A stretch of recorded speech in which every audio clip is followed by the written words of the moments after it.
ओम शांति। साकार मुरली 29 जून 2021।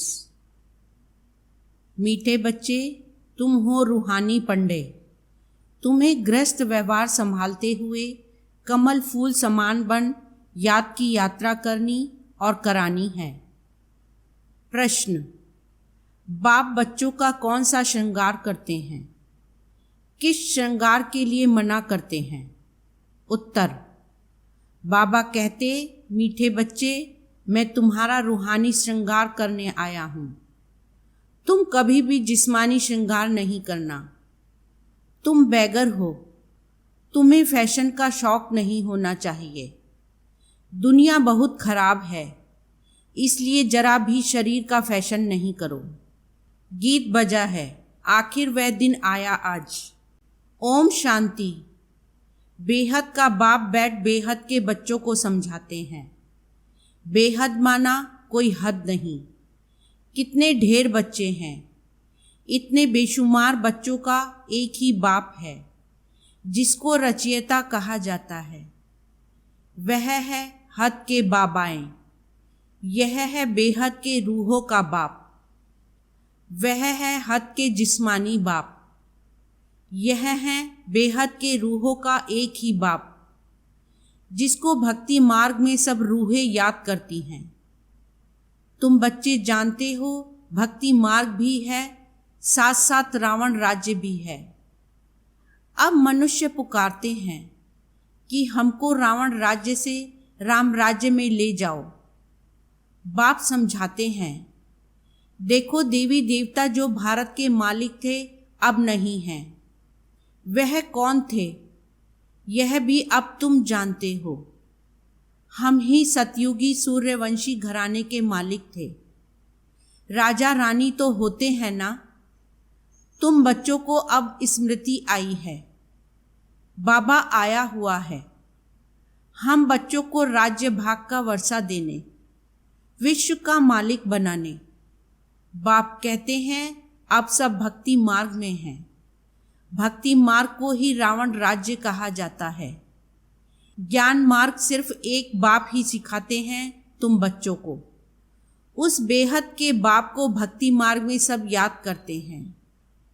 अभी तुमको 21 जन्म के लिए ज्ञान की राजधानी मिलती है। फिर आधा कल्प तुम पुकारेंगे ही नहीं। हाय राम, हाय प्रभु कहने की दरकार ही नहीं रहेगी। हाय राम तब कहते हैं जब दुखी होते हैं। तुमको वहाँ दुख होता ही नहीं। अभी तुम जानते हो, यह भी खेल बना हुआ है। आधा कल्प है ज्ञान का दिन, आधा कल्प है भक्ति की रात। भक्ति हमको नीचे उतारती है। तुम बच्चों की बुद्धि में सीढ़ी का नॉलेज जरूर चाहिए। बाप समझाते हैं कि यह 84 जन्मों का चक्र है। इस चक्र को जानने से तुम चक्रवर्ती राजा बनेंगे। इसलिए बाबा चित्र भी बनवा रहे हैं, जिससे सिद्ध हो कि हम इस चक्र को जानने से 21 जन्म के लिए राज्य भाग लेते हैं। अभी तुम बहुत हो गए हो। बड़ी रूहानी शक्ति सेना बनी है। तुम सब पंडे हो। बाबा भी पंडा है। उनको कहा जाता है गाइड। पंडा अक्षर शुभ है। यात्रा पर ले जाने वाले पंडे होते हैं। यात्री जाते हैं तो उनको एक गाइड मिलता है कि इनको यह सब दिखाओ। तीर्थ यात्रा पर भी पंडे मिलते हैं। बाप कहते हैं, जन्म जन्मांतर तीर्थ यात्रा करते आए हो। अमरनाथ पर जाते हैं, तीर्थों पर जाते हैं, परिक्रमा लगाते हैं। वहाँ जाने समय फिर वही याद रहता है। घर बार धंधे धोरी सबसे दिल हट जाती है। यहाँ तुमको समझाया जाता है, अपने घर गृहस्थ में रहते हुए धंधा धोरी भी करते रहो और फिर गुप्त यात्रा पर रहो। यह कितना अच्छा है। जितना बड़ा धंधा करना है उतना करो। किसी को मना भी नहीं है। भल अपनी राजाई भी संभालो। राजा जनक को भी सेकंड में जीवन मुक्ति मिली। तुमको कोई बाहर की यात्रा आदि तरफ धक्के खाने की दरकार नहीं है। अपने घर बार की भी पूरी संभाल करनी चाहिए। जो सेंसिबल अच्छे बच्चे हैं वह समझते हैं हमको घर गृहस्थ में रहते कमल फूल समान रहना है। गृहस्थ व्यवहार में तंग नहीं होना चाहिए। कुमार कुमारियां तो जैसे सन्यासी हैं, उनमें विकार हैं नहीं, 5 विकार से दूर हैं। अभी तुम बच्चे जानते हो हमारा श्रृंगार ही और प्रकार का है, उनका और है। उनका है तमो प्रधान श्रृंगार, तुम्हारा है सतो प्रधान श्रृंगार, जिससे तुमको सतो प्रधान सूर्यवंशी राजाई में जाना है। बाप तुम बच्चों को समझाते हैं तमो प्रधान जिस्मानी श्रृंगार जरा भी नहीं करो। दुनिया बहुत खराब है। गृहस्थ व्यवहार में रहते फैशनेबल मत बनो। फैशन कशिश करता है। इस समय खूबसूरती अच्छी नहीं है। काले हो तो अच्छा है, कोई पंजा नहीं मारेगा। खूबसूरत पिछाड़ी तो फिरते रहते हैं। कृष्ण को भी सांवरा दिखाते हैं।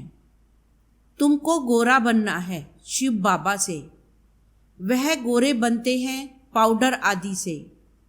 कितना फैशन है, बात मत पूछो। साहूकारों की तो सत्यानाश है, गरीब अच्छे हैं। गाँवड़े में जाकर गरीबों का कल्याण करना है, परंतु आवाज करने वाले बड़े आदमी भी चाहिए। तुम सब गरीब हो ना? कोई साहूकार है क्या? तुम देखो कैसे साधारण बैठे हो। बंबई में फैशन देखो तो क्या लगा पड़ा है। बाबा पास मिलने आते हैं तो कहता हूँ तुमने यह जिस्मानी श्रृंगार किया है, अब आओ तो तुमको ज्ञान श्रृंगार कराएं, जिससे तुम स्वर्ग की परी 21 जन्मों के लिए बन जाएंगी। सदा सुखी बन जाएंगे, न कभी रोएंगे न दुख होगा। अभी ये जिस्मानी श्रृंगार तुम छोड़ दो। तुमको हम ज्ञान रत्नों से ऐसा फर्स्ट क्लास श्रृंगार कराएंगे जो बात मत पूछो। अगर मेरी मत पर चलेंगे तो तुमको पटरानी बनाऊंगा। यह तो अच्छा है ना? तुम सब भारतवासियों को इस तमो प्रधान आसुरी दुनिया नर्क से भगाए स्वर्ग की महारानी बनाता हूं। तुम बच्चे समझते हो आज हम सफेद पोश में हैं, दूसरे जन्म में स्वर्ग में सोने के चम्मच से दूध पिएंगे। यह तो बहुत छीछी दुनिया है। स्वर्ग तो स्वर्ग है, बात मत पूछो। यहाँ तुम बैगर हो, भारत बैगर है। बैगर टू प्रिंस गाया हुआ है। इस भारत में ही फिर जन्म लेंगे। बाप ने हमको स्वर्ग का मालिक बनाया था। रात दिन का फर्क है। महान गरीब जिनको खाने के लिए कुछ नहीं होता है उनको ही दान दिया जाता है। भारत ही महान गरीब है। बिचारों को यह पता भी नहीं है कि इस समय सब तमो प्रधान है। दिन प्रतिदिन सीढ़ी नीचे ही उतरते रहते हैं। अभी कोई सीढ़ी चढ़ नहीं सकते। 16 कला से 14 कला, फिर 12 कला, नीचे उतरते ही आते हैं। यह लक्ष्मी नारायण भी पहले 16 कला संपूर्ण थे, फिर 14 कला में उतरते हैं ना। यह भी अच्छी रीति याद करना है।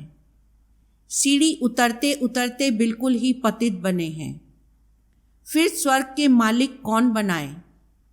यह वर्ल्ड की हिस्ट्री ज्योग्राफी रिपीट होती है। यह भी सब कहते हैं, परंतु अब कौन सी हिस्ट्री रिपीट होगी यह कोई नहीं जानते। शास्त्रों में तो लिख दिया सतयुग की आयु लाखों करोड़ों वर्ष है। पूछो सतयुग कब आएगा? कहेंगे अभी 40,000 वर्ष पड़े हैं। तुम सिद्ध कर बतलाते हो कल्प की आयु ही 5,000 वर्ष है। वह फिर सिर्फ सतयुग को ही लाखों वर्ष दे देते हैं। घोर अंधियारा है ना? तो मनुष्य कैसे माने भगवान आया होगा? वह समझते हैं भगवान तब आएंगे जब कलयुग का अंत होगा। अभी तुम बच्चे इन सब बातों को समझते हो। विनाश सामने खड़ा है।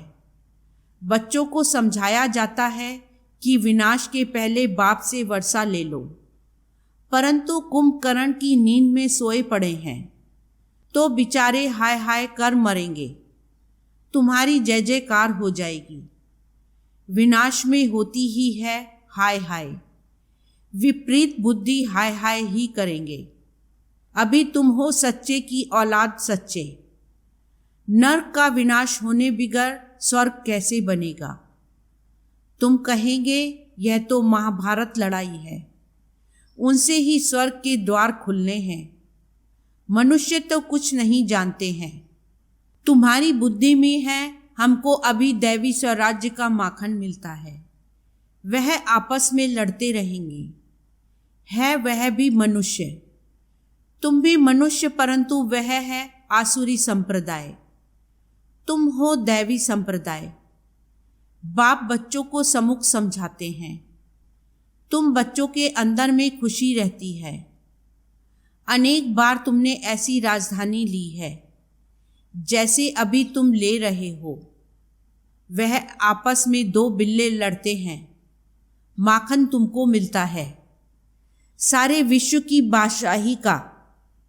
तुम यहाँ आते ही हो विश्व का मालिक बनने।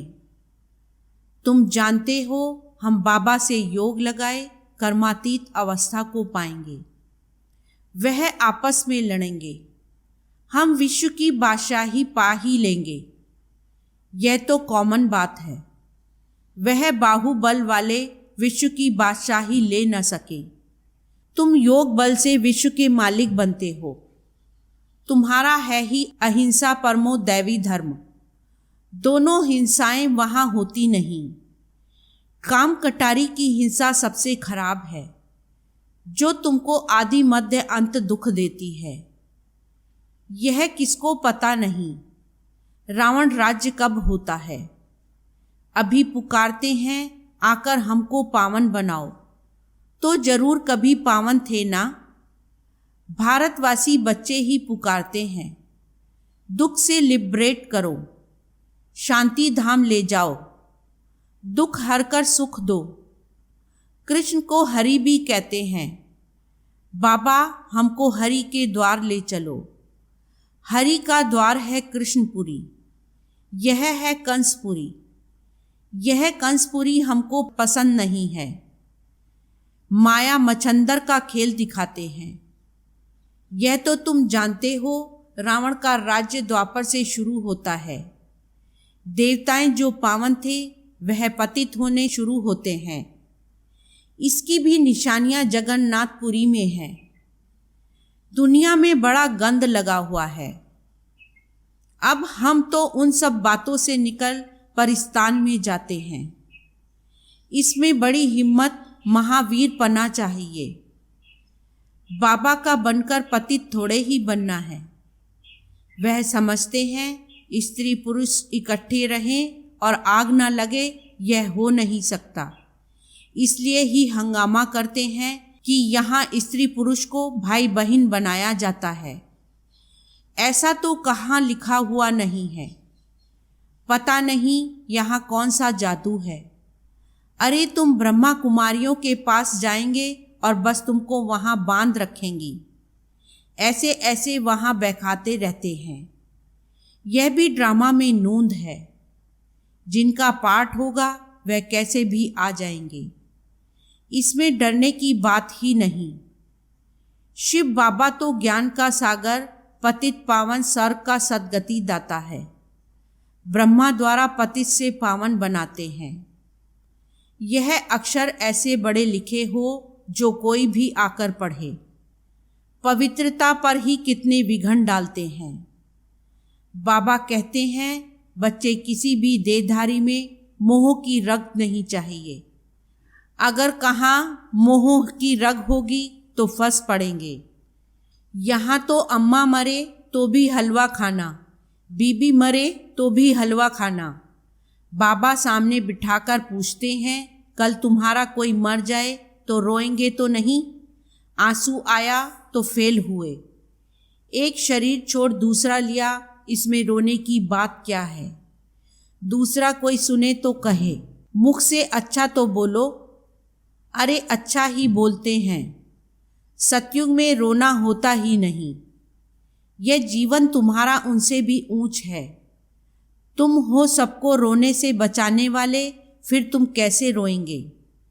हमको पतियों का पति मिला जो हमको स्वर्ग में ले जाते हैं, फिर नरक में गिराने वाले लिए हम क्यों रोएं। बाबा कितनी मीठी मीठी बातें सुनाते हैं वर्षा लेने के लिए। इस समय भारत का कितना अकल्याण हुआ पड़ा है। बाप आकर कल्याण करते हैं। भारत को मगध देश कहते हैं। सिंध जैसे फैशनेबल कोई होते नहीं।